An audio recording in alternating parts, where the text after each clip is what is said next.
Hey y'all, if you don't know me, I'm Val from Our Forever Farm.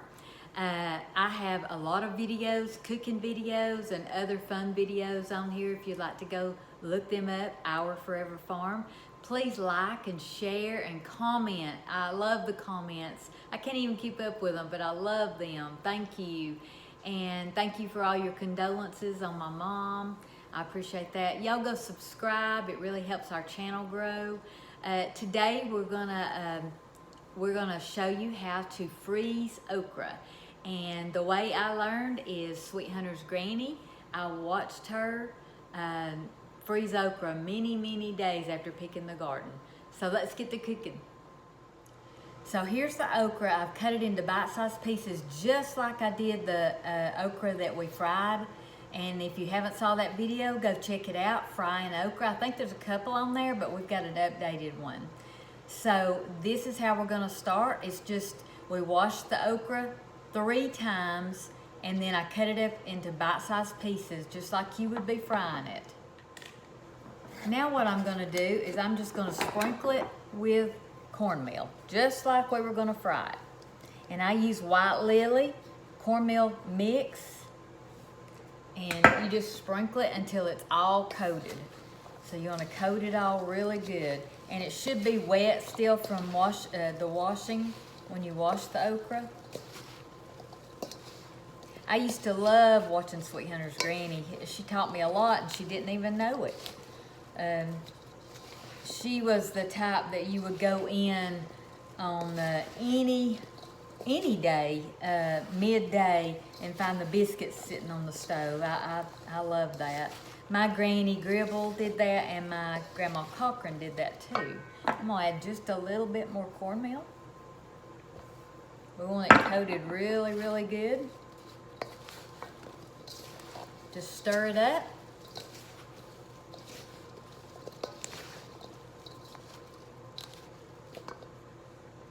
Next, I'm gonna put a little oil on a cookie sheet in a pizza pan just so I can spread the okra out very thin. You can tell this pan's been used a lot. So I'm just putting a little oil on there, and I'm just gonna swish it around with a paper towel. Now you can spray this. It just helps to get a little bit more. So that's one pan. This is the other pan. Just gonna put a little oil on here. You don't want it so much that it'll be splattering out, but you do want it greased really good because you're gonna be turning the okra, and you may have to add more oil too when you turn it. So I've got my oven preheating to 500.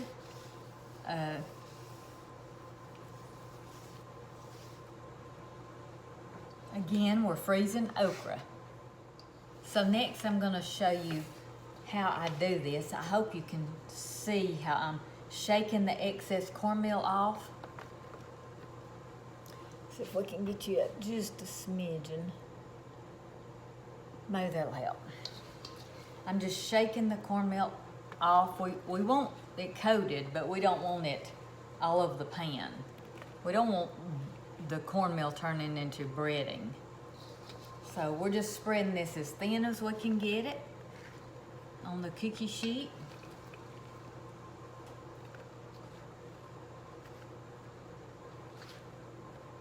This is so easy, and when you take it out to fry it, you fry it just like it was fresh.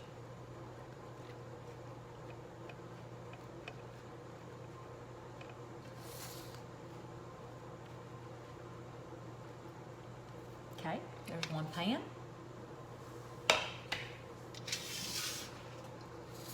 Do the next pan, same thing.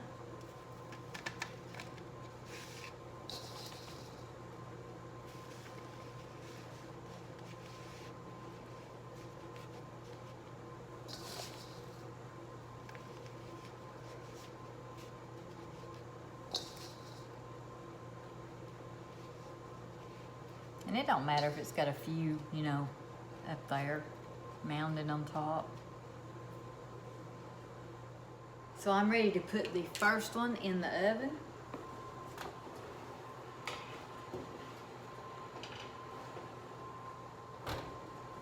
get the second one.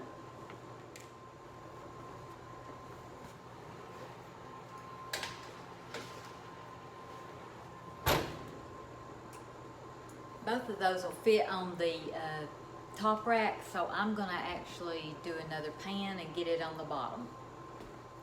So I just repeated that process with the third pan, and I got all my okra. So I'm gonna put it in here. I'm gonna leave it for about 15 minutes max.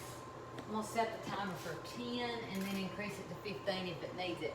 All we're doing is heating the okra through. Then we're gonna turn it, just flip it. It's not gonna be what I call brown. It may be a little toasty, but the main thing is heating it through. And we're gonna turn it, and then we're gonna put it in for another 10 or 15 minutes. It's just according to your oven. You need to watch it, and then we're gonna set it out and let it cool. So I'm gonna go put the scraps in my garden. It'll help with compost next year. It'll just turn into dirt and give it the vitamins and stuff that the tomatoes took away this year. So I'm gonna go throw these away in the garden.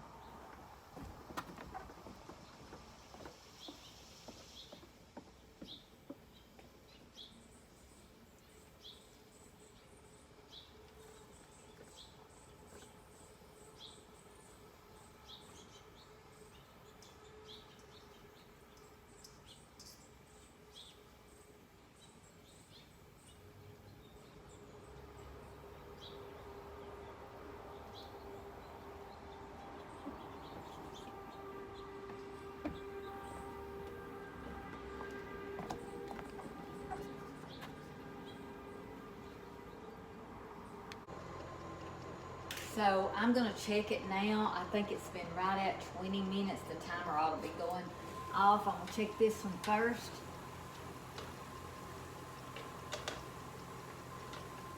And it is hot. Okay, you can see it's just I don't know if you can see that or not, but it's just a little tad toasty on the top.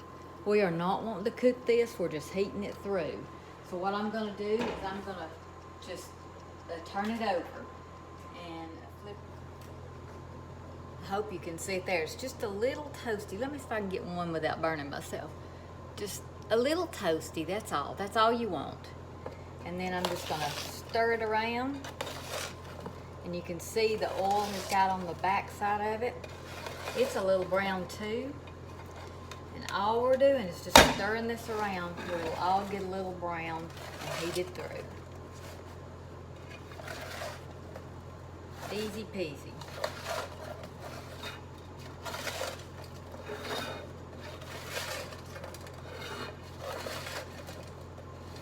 And then you're just gonna get it all thin again on the pan.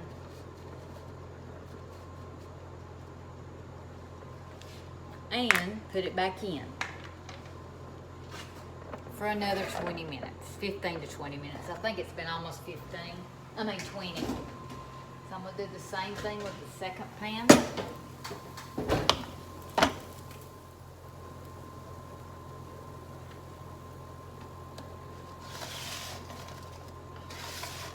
This can get messy. I haven't cleaned my stove today from all the cooking I've done, so I'm not real concerned about it getting on my stove since I've still got to clean that.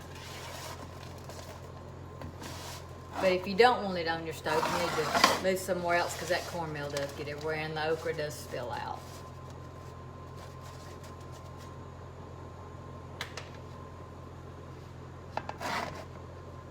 Put this back in. My third pan has not been in there long enough, so I'll leave it another 5 or 10 minutes and then I'll do the same thing to it and then we'll bring them out to cool. So while we're waiting on this to heat through, just a reminder, we are not cooking this okra. We are just heating it through. We're getting it ready to go in freezer bags. We're getting it ready to go in either Ziplocs or what do you call that little machine that, you know, Seal-A-Meal or something like that has the plastic. I'm gonna get me another one of those. Mine tore up. I really like them. They keep freezer burn from happening better than Ziplocs. Although I like Ziplocs, and I'm not talking about the Ziploc brand, I'm just talking about the plastic Ziploc bags. You can get them in any brand. So, but anyway, we are fixing to get these pans out and set them out and let them cool. There's another thing you can do too. For example, we're fixing to go for a ride somewhere, and you could actually just turn your oven off if it's not to the consistency you want, the brownness or whatever. You could just turn your oven off and leave the pans in there and let them cool naturally if you're leaving or something, and you need to go on, but they're not done, because in my oven it'll continue cooking. I have a gas stove but an electric oven, so I'm sure it's that way in most ovens. You can just turn it off and it'll continue to cook. And I don't think it would overcook if you haven't cooked it too much. I'm not positive about that. To be safe, I'm just setting mine out, and then we're gonna leave, and I'll come back and bag them up when they're cool. Okay, this is what I'm doing. I'm just setting mine out. Go ahead and turn the oven off.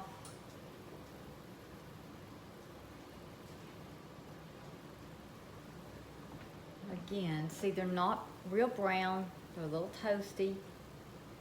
And you don't want to put too much oil because you don't want them greasy.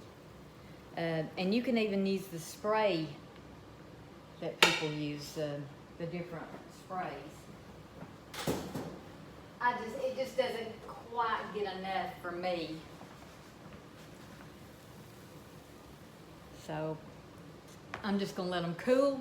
We're gonna leave for a while, and I'll come back and bag them up, because you have to let them cool anyway.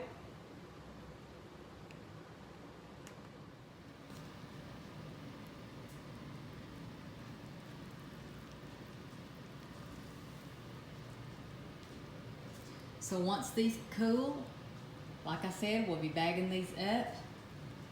We'll be putting them in the freezer. And when you get these out in the winter, you just do it just like you would fry your okra. And like I said, you can go see another video on just frying okra. I think I've got a couple on my channel. Our Forever Farm. Easy way to freeze. So I have packaged my okra up. It's ready to be fried when you get it out of the freezer. You can do it frozen or thawed. I prefer it maybe halfway. I package them in a Ziploc, and I make it flat where I can stack these. So this is how I freeze my okra to be fried. So y'all go cook something.